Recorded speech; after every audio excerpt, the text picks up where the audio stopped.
Okay, so this short video is an introduction to databases, and by the end of this video you should be able to describe how and why databases are used in the real world. So let's begin. If you think of an application, okay, so think of a piece of software that you use all the time. It could be anything.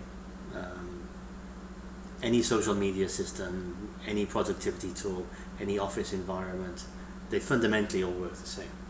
It's a mixture of the functionality and the data. So for instance, maybe you've got a social media app that takes photographs and posts locations.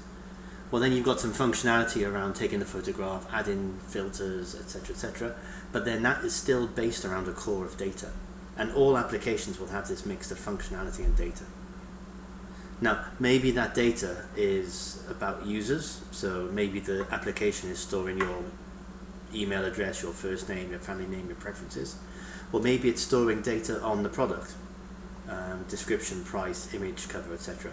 Or maybe it's recording data on which products you've bought, so that it can predict in the future which products you're more likely to buy. But all applications have this fundamental mix of functionality and data. So let's think about an app that a school might use. Okay, if you think about a school app, well, then you're going to have data that's on pupils, so name, date of birth, address, parents' emails, etc. And then you're going to have data on teachers, data on classes, etc. And you might have other data subjects as well. You might have data on exam results, data on deliveries, data on resources. But all of these little data groups could be used when we're talking about a school. So when we have an app that uses data, it usually has to be able to do the following 4 functions. You have to be able to create new data items.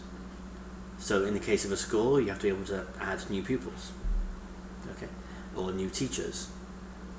You have to be able to read existing data items. So there's no point in just putting data into the system if you can't get it back out again. So that's known as reading the data items.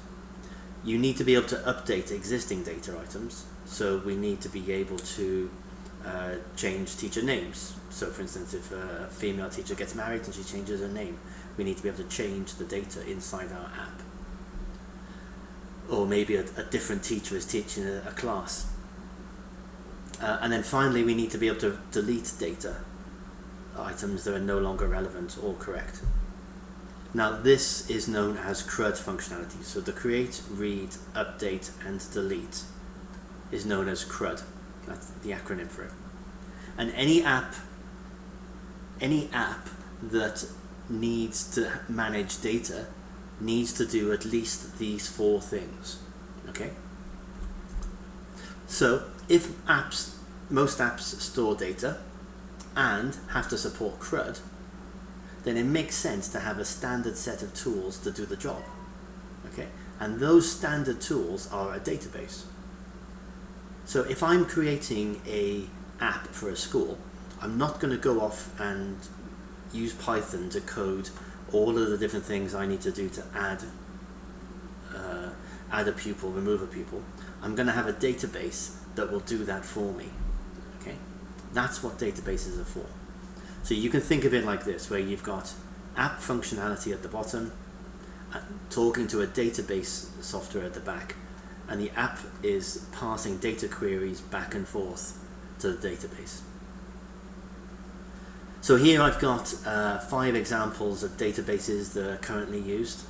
There are hundreds of different examples of databases. They all work in their own unique way. They all have different pricing structures. Some of them run on Windows, some of them don't. Some of them are relational, some of them are not.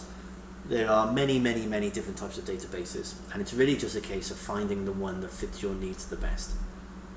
Okay, so we have the Oracle database, MySQL database, Microsoft's usual standard database.